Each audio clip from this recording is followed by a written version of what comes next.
Ladies and gentlemen, it's my pleasure and my privilege to introduce your speaker tonight, Pete Earley. Thanks so much. Thank you so much. Thank you, Gilbert. This has just been such a fantastic conference, and you guys are workaholics. You know, I started it this morning at your opening conference. I can't believe that so many of you are here when it's dinner time. I guess I shouldn't tell you that. You're going to be sneaking out the door. I am thrilled to be here at the first international conference. Wow, that sounds great. You know, in 2006, I spoke to the conference, CIT conference in Orlando, and I came and I said that CIT saves lives. And I said that based on my research in Miami, I could prove that. When I was doing my research in Miami, the Miami-Dade County Police absolutely refused to do CIT training. They said, we have our 9 hours, we have enough, we don't need it. The Miami Police, by contrast, did CIT because they'd been embarrassed into starting the program. And during the time I did my research, there were 5 fatalities on the Miami-Dade police force involving persons with mental illness. There were 0 on the Miami police force. And I had a vivid example of how CIT can change lives. And I'm so glad now that Miami-Dade and Miami both have embraced CIT and are doing wonderful things there. But you know, since my book was published, I've been to 46 states. I've toured over 100 treatment programs, and I'm here to tell you that CIT is not only saving lives now, you are revolutionizing the criminal justice system. So I've come tonight to explain that to you, and I'd like to do it by wearing 3 hats.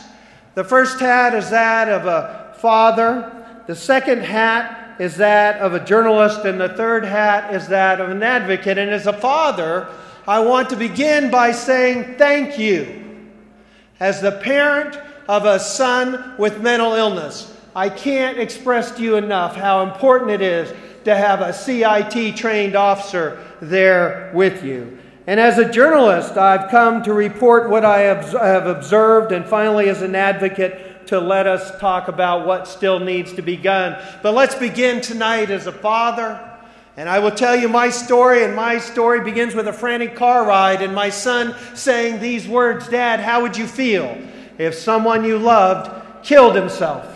My son Mike asked me that question when we were racing down Interstate 95 from Manhattan to Fairfax County, Virginia. Mike had been diagnosed a year earlier with a mental illness. A psychiatrist had put him on antipsychotic medication, but my son had stopped taking his pills. And when I picked him up that morning in New York, he hadn't slept for 5 days. He'd been wandering around the streets of Manhattan. And during that frantic car ride to Virginia, my son would begin crying one moment and then begin laughing the next. And I pleaded with him to take his medication, and he screamed at me, "Leave me alone, pills are poison." And we got to the hospital emergency room, and the nurse's eyes were rolling as Mike explained to her how he was on a special mission from God to save the world.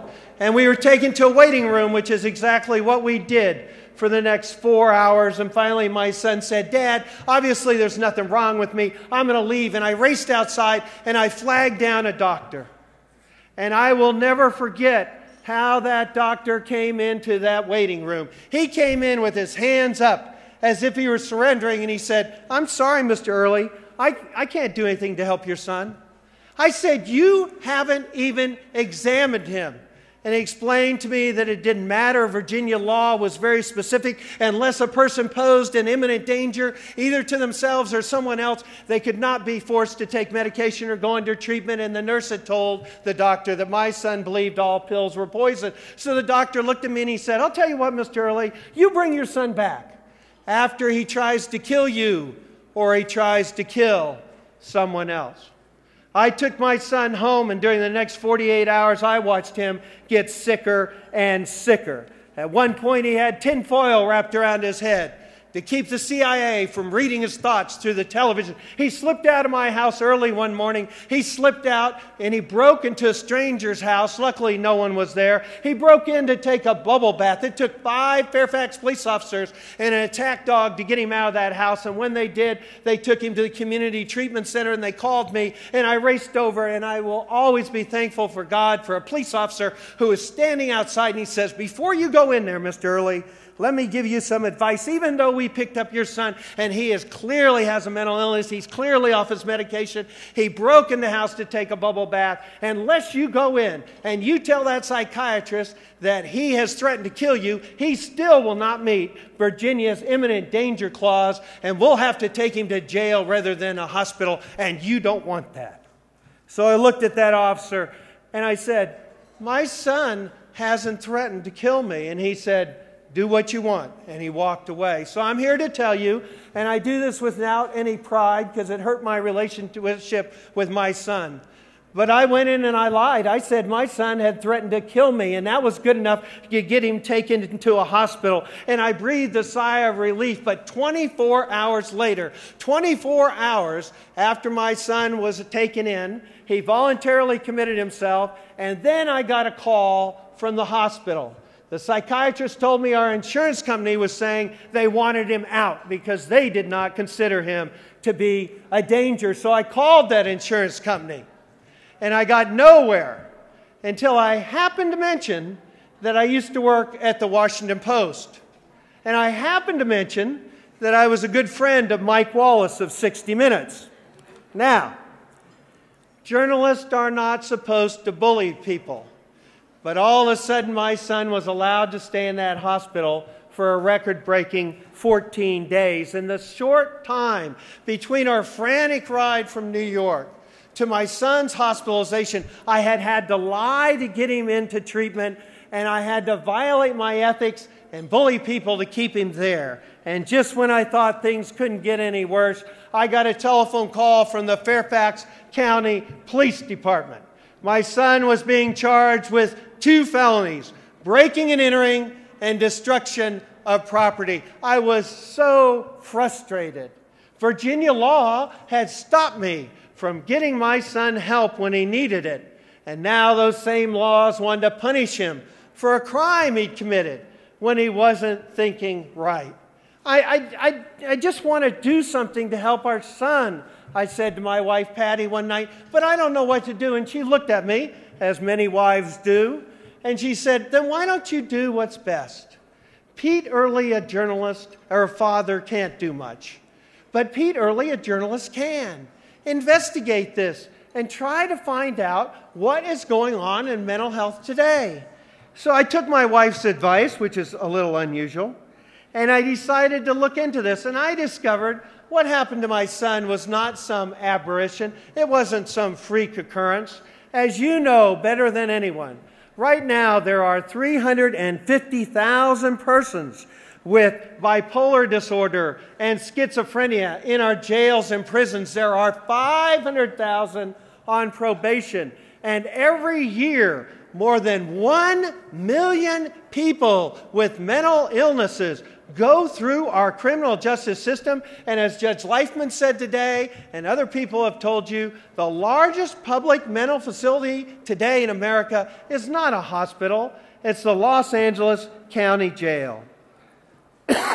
Well, those statistics gave me an idea, but before I pursued them, I decided I'd talk to my son. I said, "Mike, I want to write a book about you and what happened." And he looked at me and he said, "Dad, who would want to read that?"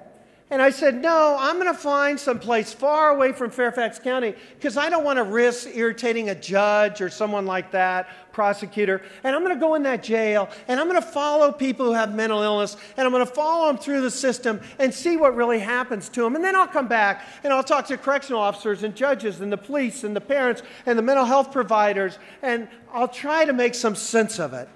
And Mike looked at me and he said, "Dad, if it helps someone else, tell my story." Well, I began at the Los Angeles County Jail.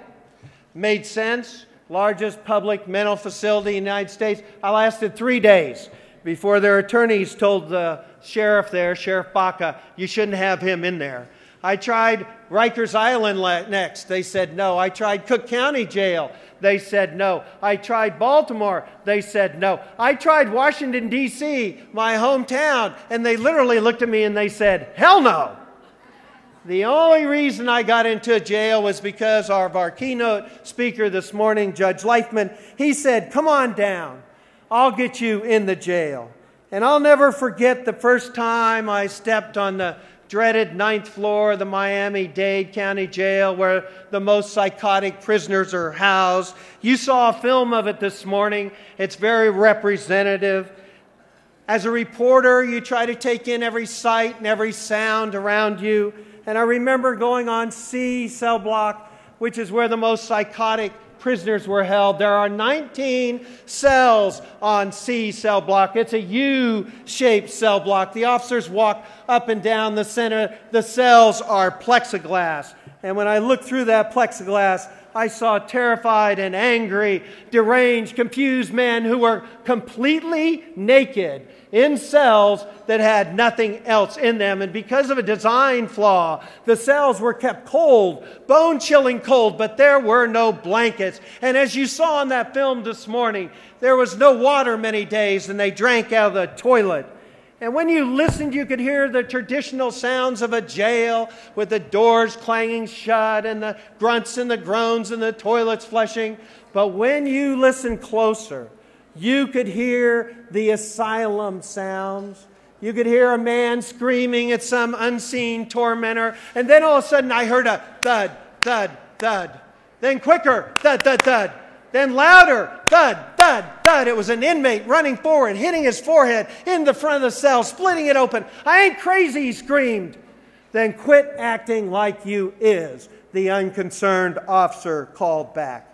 Now, the officers who worked here, as you saw on the video this morning, called this the forgotten floor. And I thought they were talking about the inmates. But when I got to know those officers, I found out they were talking about themselves. Not one of these officers, when I did my research, had received any kind of training to work with persons with mental problems. And when I dug deeper, I found out that every one of those officers on the 9th floor thought they'd been assigned to work with the crazies as punishment, because their bosses wanted to get rid of them, so they were giving them the worst assignment on the jail. My tour guide was Dr. Joseph Poitier. You saw him in the film this morning. A fabulous, compassionate guy. A lot of people think you're going to get help, he said, if you got to jail, but we don't help people here. We're not a hospital, we're a jail. I went with Dr. Poitier on his morning rounds.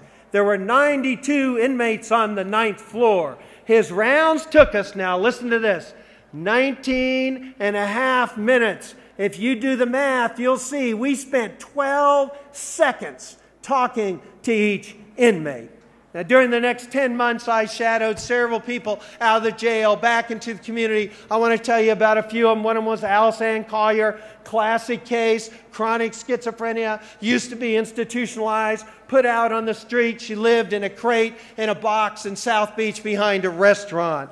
And when I checked her record, I discovered that she'd been arrested 10 times in 4 years, but had never gotten any help. And this time she was arrested because she was walking by a bus stop. And her eyes locked with an older woman who was standing at the bus stop. And all of a sudden, Alice Ann screamed, "Stop stealing my thoughts!" And she raced up and she shoved the older woman, not hard enough to knock her over, but she shoved her and she ran away. And well-meaning witnesses came up and said, "Get her arrested. If you get her arrested, she'll get help." Well, help is not what Alice Ann got. Florida takes crimes against the elderly very seriously. They are automatically felonies. And because Alice Ann had shoved 2 other people at bus stops, she was charged under Florida's mandatory 3 strikes law, which meant she faced 5 years in prison. But when she was taken before the judge, he looked down at her and he said, "I can't put this woman on trial.